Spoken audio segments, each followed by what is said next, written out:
Climate finance plays an important role in tackling carbon emission as developing countries require to modernize their industrial technologies. In this background, India at the ongoing UN Climate Summit COP27 has stressed that developing countries require $100 billion as climate finance every year to meet their ambitious goals.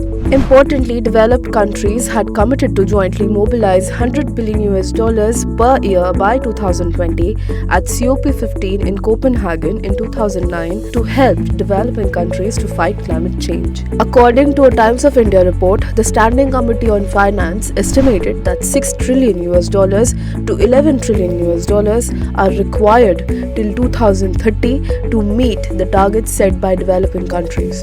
Also, developed nations owe $1.1 trillion to developing nations as part of climate change mitigation under the Paris Agreement, as per the report. Notably, India's contribution to climate change in the last 200 years is only 3%. On the other hand, carbon emission, particularly by Europe, USA, and China in the last 40 years, has caused climate change disaster.